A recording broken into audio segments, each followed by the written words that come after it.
it's Tuesday, the 16th of October. This is the Angel Hug for today.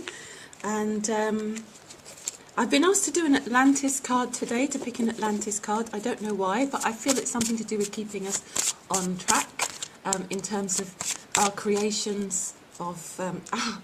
you see, there's just no running away from things.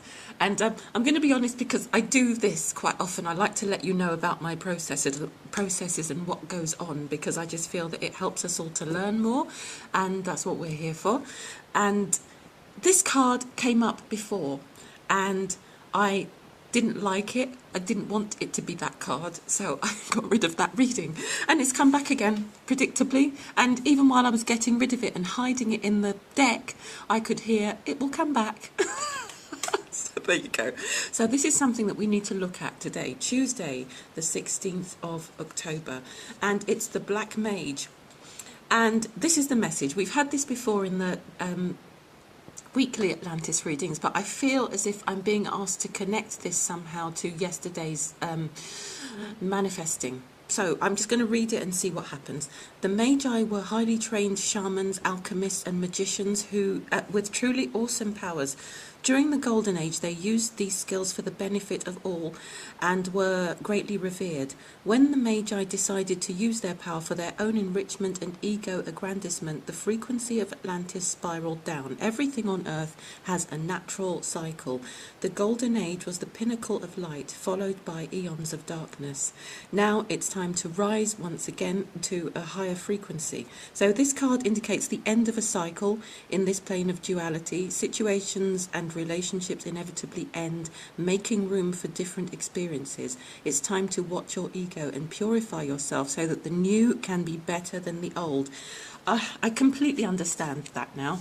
Right, so it's something to do with not trying to control things too much in terms of when we sit and we decide that we want to create something. Let's say, for example, it's a relationship. It needs to be not a specific relationship. It needs to be just being open to the possibility of the thing that's for our highest good. We need to not even be too attached to the idea that it will be a relationship right now, because that might not be what's for our highest good. But the most important thing is we need to make sure that we don't have an agenda about who it is, because that isn't manifesting. That's something else altogether. So, because if it's manifesting, it really is. You should be able to say, with all honesty, I'm handing this over to the highest good, to divine light and love, and to know that you're not manifesting anything that would really interfere with someone else's free will. But it's not just about that.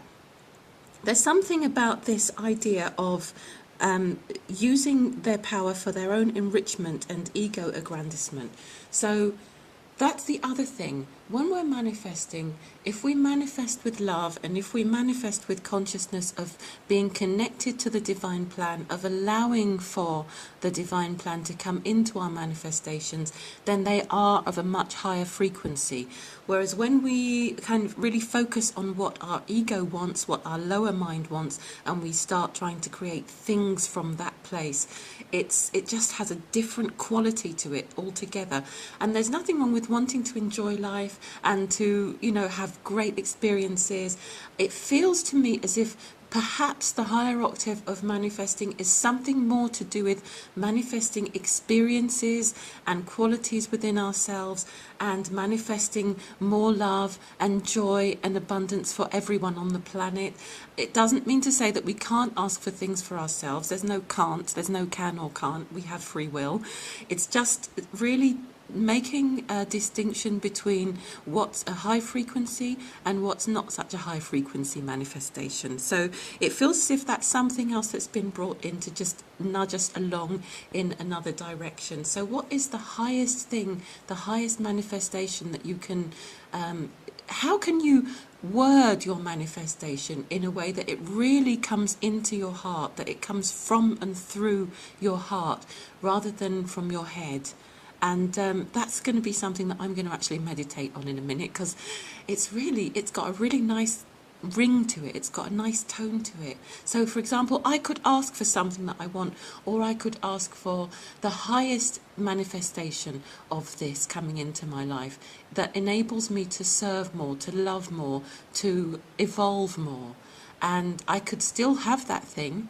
However, I might also say, if this is for my highest good. I think sometimes we forget to do that. Anyway, I just wanted to add that because I felt really prompted to bring a card from this deck, and it was inevitably going to be that one. So I hope that's meaningful for someone today, and I'll be back tomorrow. Bye.